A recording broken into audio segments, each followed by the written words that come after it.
Everyone, welcome back to my channel Bonis ডায়েরিতে। তোমরা সবাই কেমন আছো? আই হোপ সবাই খুব ভালো আছো, আমিও বেশ আছি। তো আমার ডায়েরির নতুন পেজে তোমাদের আরও একবার ওয়েলকাম আর অনেক অনেক ভালোবাসা। তো আজকের ব্লগটা আমি বিকেল থেকে শুরু করলাম। এখন বাজে ঘড়িতে বিকেল 5টা। একটু হালকা পাতলা রেডি হয়েছি, এক জায়গায় যাব। কোথায় যাব তোমাদেরকে বলেই দিই। আজ যাব নৈহাটি বড়মার বাড়িতে পুজো দিতে। নতুন যে কোষ্ঠী পাথরের মূর্তিটা হয়েছে সেটা আমার দেখা হয়নি। সেই মায়ের মূর্তিকে পুজো দিতে যাব। পাপান যখন খুব অসুস্থ ছিল তখন মনে মনে মাকে ডেকেছিলাম, মা শুনেছিলেন বলে আজ কিন্তু মাকে যাচ্ছি পুজো দিতে। তো চলো যাওয়া যাক। আর কে কে যাচ্ছি অবশ্যই সেটা ব্লগে দেখাবো। এখন পাপানকে খাওয়াবো, খাইয়ে রেডি করাবো, তারপর আমি শাড়ি পরবো, বেরোবো। তো চলো ভিডিওটা কন্টিনিউ দেখতে থাকো, স্কিপ করে যেও না। আই থিঙ্ক তোমাদের খুব ভালো লাগবে। আর আজকে পুজো দিতে দেখো পাপানকে এই হোয়াইট কালারের ধুতি, মানে রেড কালারের ধুতি তার হোয়াইট কালারের পাঞ্জাবিটা পরিয়ে নিয়ে যাব। আমিও কিন্তু এই হোয়াইট শাড়ি, লাল পাড় আর লাল ব্লাউজ দিয়ে কিন্তু শাড়িটা পরে যাব। তো রেডি হই, তারপর আবার দেখা হচ্ছে। তো দেখো আমি কিন্তু বন্ধুরা সম্পূর্ণ রেডি হয়ে গেছি। আর এই সাদা শাড়ি লাল পাড়ি আমাকে কেমন লাগছে অবশ্যই কিন্তু কমেন্টে জানাতে ভুলো না। তো পুজো দিতে গেলে দেখবে একটু হোয়াইট শাড়িটাই বেশি মানে মানায়, ভালো লাগে। তো যাই হোক, তারপরে দেখো আমরা বাইরে বেরিয়েও পড়েছি যাব বলে। আর পাপানকে দেখো পাঞ্জাবি আর ধুতিটা পরে কেমন লাগছে অবশ্যই কিন্তু কমেন্টে জানিও তোমরা বন্ধুরা। পাপানকে কত বড় বড় লাগছে, আর ওকেই মনে হচ্ছে ও যেন ঠাকুরমশাই। তারপরে দেখো আমরা বাড়িতে চলে এলাম। আর আজকে দেখো আমাদের একটা কোইন্সিডেন্ট, আমরা কিন্তু সবাই হোয়াইটই হয়ে গেছে। মানে আমরা কিন্তু কেউ কাউকে ম্যাচ করে পড়াইনি। আমি জাস্ট পাপানের সাথে ম্যাচ করেছিলাম, বাট ওর পাপাও হোয়াইট, মানে তোমাদের দাদা ভাইও দেখো হোয়াইট, পুকুও হোয়াইট, মাও বা লাল পাড়ে সাদা শাড়ি পরেছে। সবাইকে বেশ সুন্দর লাগছিল। আর দেখো আমরা যে পুজো দিতে যাচ্ছি, একটা পুজো দিতে যাওয়ার ড্রেস কোড হয়ে গেছে সবার। খুব আমার এটা দেখে খুব মানে মনটা খুব ভালো লাগছিল যে কেউ কাউকে জানায়নি, অথচ কিন্তু সবাই লাল, মানে সাদা লালের মধ্যেই হয়ে গেছে। তারপরে দেখো আমরা একটু ছবি তুলে নিলাম সবাই মিলে, তারপরে কিন্তু গাড়িতে উঠে পড়লাম। মা, পুকু আর পাপানকে পিছনে দিলাম, আর আমি আর তোমার দাদাভাই কিন্তু সামনে বসলাম। মানে তোমাদের দাদাভাইয়ের ফ্রন্ট সিটে আমি বসলাম। তো দেখো মা, পুকু আর পাপানকে গাড়িতে তুলে দিয়ে তারপরে তোমাদের দাদাভাই উঠলো।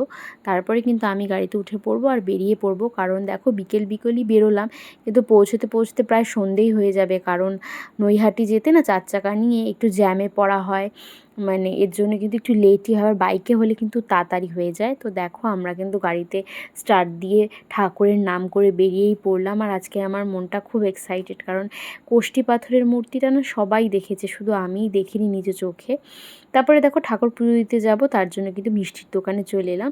এখান থেকে মিষ্টি নিয়ে নিলাম, জল ভরা আর হচ্ছে গুড়ের সন্দেশ নিয়ে নিলাম। নিয়ে কারণ ওখান থেকে কি মিষ্টি পাবো কি পাবো না, আর ওখানে 4 চাকাটা কোথায় রাখতে পারবো, তার জন্য কিন্তু আমাদের সামনে থেকেই, মানে বাড়ির সামনে থেকেই মিষ্টি নিয়ে নিলাম। তো মিষ্টি টিষ্টি নিয়ে আরও কিছু নেব ঠাকুরের জন্য। দেখো মোমবাতি আর ধূপকাঠিও নিয়ে নিলাম। তারপরে কিন্তু দেখো সব কিছু কিনে নিয়ে আমি কিন্তু আবারও উঠে মানে চলে আসছি, গাড়িতে উঠবো। তারপরে একদম রওনা দেবো, একদম বড় মার কাছে গিয়ে গাড়ি থামবে। তো চলো যাওয়া যাক।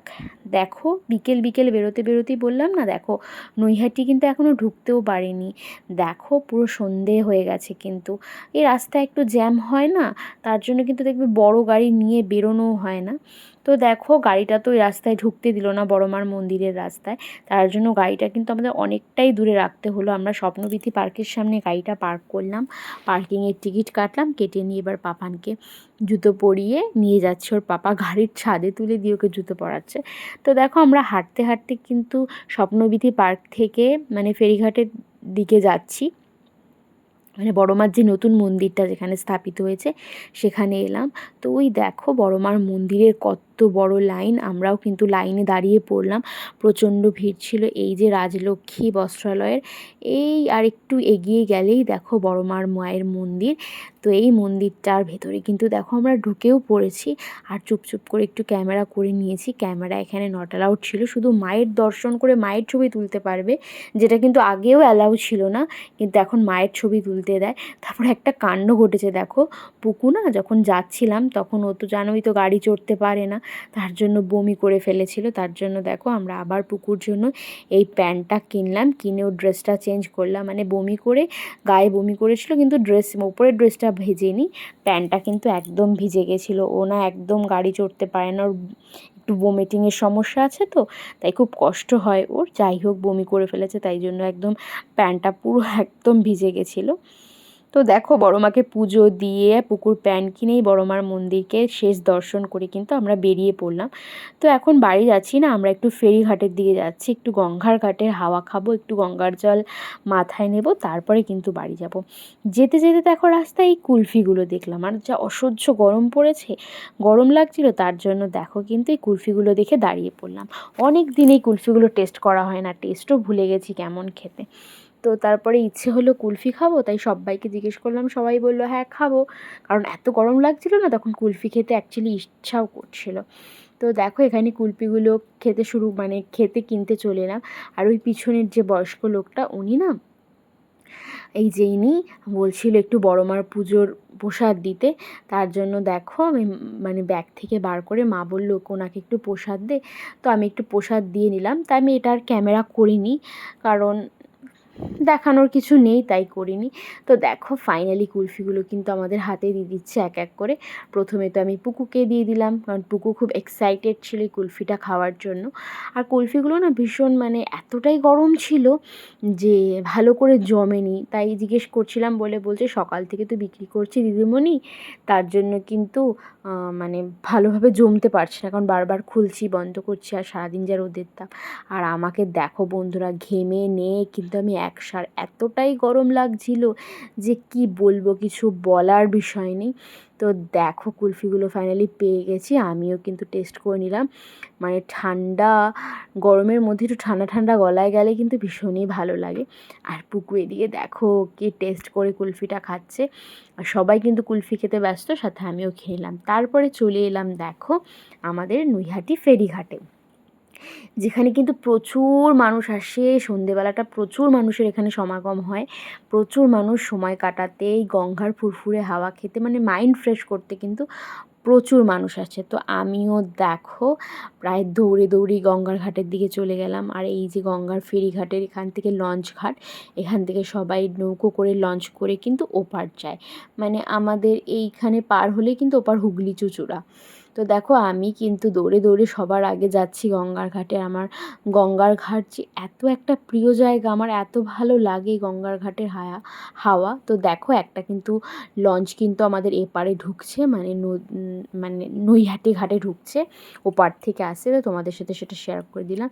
আর এখানেও দেখো কিন্তু কুলফি ছিল, আর এদিকে দেখো ওর পাপা আর পুকু আর দিম্মি মিলে ওরা সবাই খুব গঙ্গার ঘাটের আনন্দটা নিচ্ছে।